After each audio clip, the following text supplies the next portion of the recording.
Welcome in master tutor academy. Master tutor academy में आपका स्वागत है।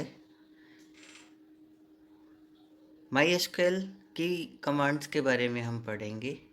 पिछले वीडियो में हमने डीसीएल कमांड के बारे में पढ़ा था और आज हम इसी लैंग्वेज के दो पार्ट और हैं, डीडीएल और डीएमएल, उसका अध्ययन करेंगे। सबसे पहले एसक्यूएल के बारे में हम थोड़ा जान लेते हैं। MySQL developed in Sweden by Xmark, Larsen and Widenius. MySQL is Relational Database Management System. In short, we say RDBMS.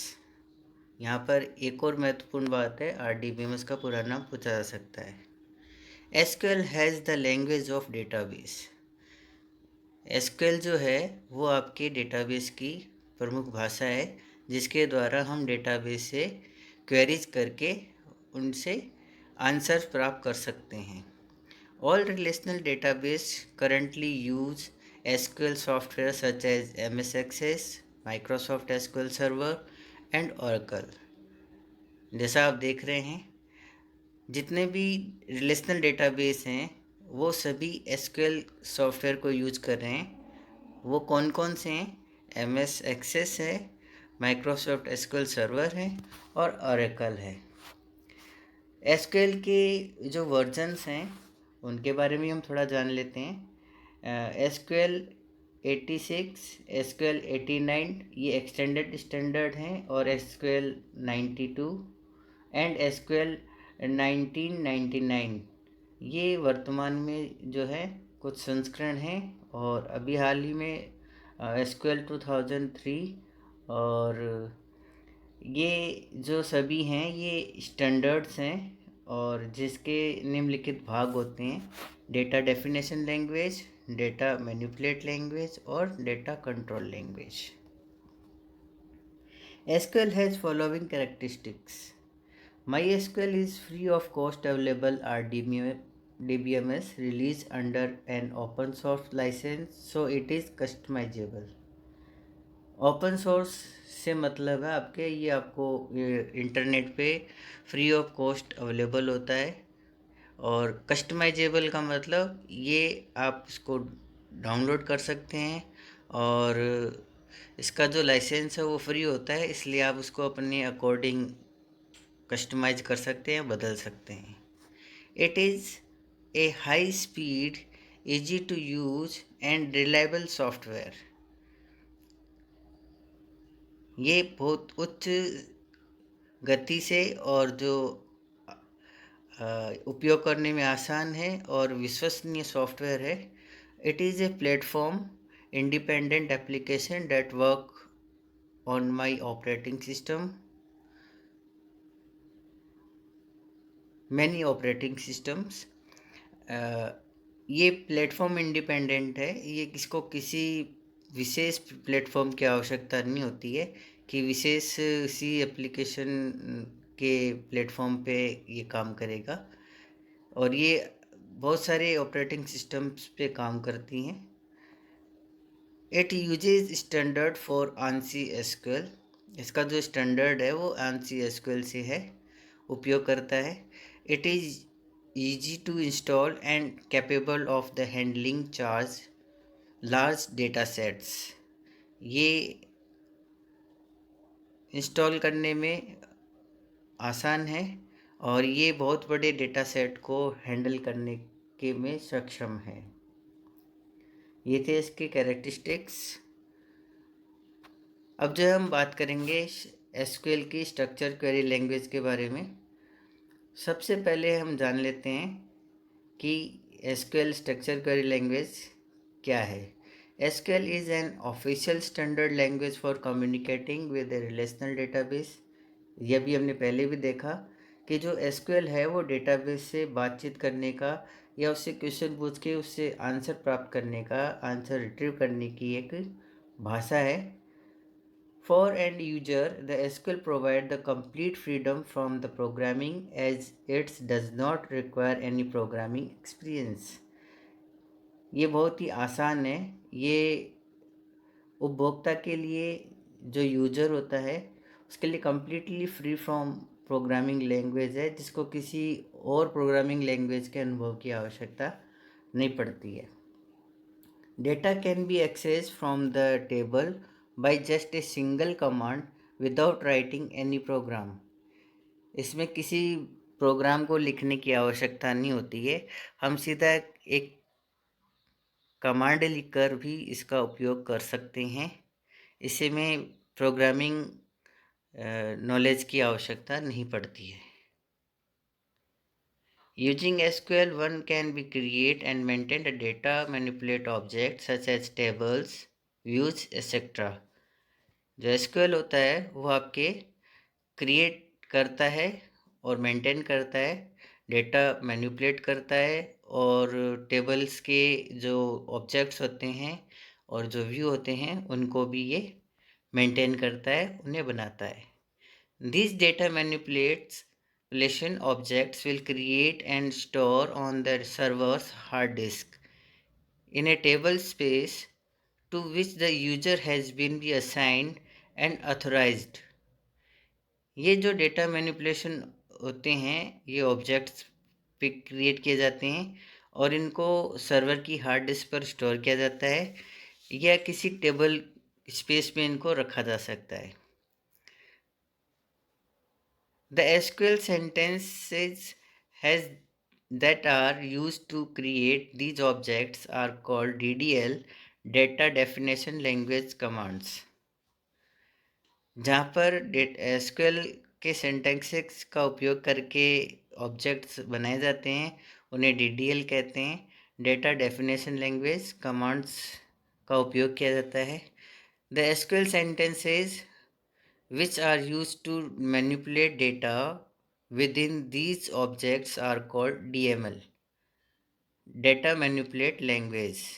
और इसके अंदर जो कमांड्स होती है उनको DML कमांड्स हम बोलते हैं।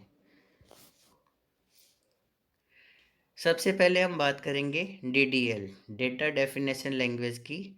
DDL is a sets of command use to define the schema and sub schema of the database. Database में जब हम डेटाबेस बनाते हैं और उसकी टेबल क्रिएट करते हैं उस समय हम उसके बारे में हर बात का हम डिफाइन करते हैं। इसमें टेबल होगी, इसमें ये रो होंगी, ये कॉलम होंगे और इनके डेटा टाइप होंगे, इनकी साइज ये रहेगी, ये सारा कुछ हम इसी लैंग्वेज के द्वारा जो है यहाँ डिफाइन कर देते हैं। It is also defined record relationship and keys of the table. हम यहाँ पे जो भी रिलेशनशिप्स होती हैं रिकॉर्ड्स के साथ उनको परिभाषित करते हैं, साथ ही उन पर लगने वाली की कंसेप्ट्स को भी हम यहाँ टेबल पर बताते हैं। The commands in DDL includes, जो DDL के अंदर जो कमांड्स हम काम में लेते हैं उनमें देखेंगे हम। सबसे पहले create, to create database and its object such as table etcetera. Create command से हम यहाँ पे डेटाबेस बना सकते हैं और डेटाबेस के जो ऑब्जेक्ट्स होते हैं, टेबल है, व्यू है, इंडेक्सेस है, इनको हम यहाँ पर बना सकते हैं, क्रिएट कर सकते हैं। Second, alter, to change the structure of the database and its objects. तो जो भी हमें स्ट्रक्चर होता है डेटाबेस का और उसमें कोई बदलाव अगर करना है तो हम अल्टर कमांड से निश्चित रूप से कर सकते हैं। Drop, to remove the object from the database. Database का कोई भी ऑब्जेक्ट है जिसको हटाना है उसके लिए हम ड्रॉप कमांड यहाँ यूज करेंगे। Next, comment, to write comment and remark in the data dictionary. हम जो है कमेंट लिखते हैं और रिमार्क लिखते हैं डेटा डिक्शनरी के लिए, जिससे हम उसे पर्टिकुलर जो चीज़ है उसी को हम समझ सकें। कमेंट बहुत नेसेसरी होता है इन प्रोग्रामिंग और इन द डेटाबेस। तो कमेंट कमांड यहाँ हुई। नेक्स्ट है rename, to change the name of database objects. हम डेटाबेस का नाम चेंज कर सकते हैं, डेटाबेस के अंदर बने हुए टेबल्स का, इंडेक्सेस का और व्यूज़ का हम नाम परिवर्तन कर सकते हैं। ये थी आपकी DDL कमांड। अब हम बात करेंगे DML कमांड्स के बारे में। Data manipulate language. DML is a set of command used to perform the following function on the database and its table. DML जो उपयोग है, कमांड का जो उपयोग है हम करते हैं, जिनको नीचे दिया गया है। The commands in DML includes select, update, insert, etc. It's perform the following functions. It provide the technique for the accessing the data.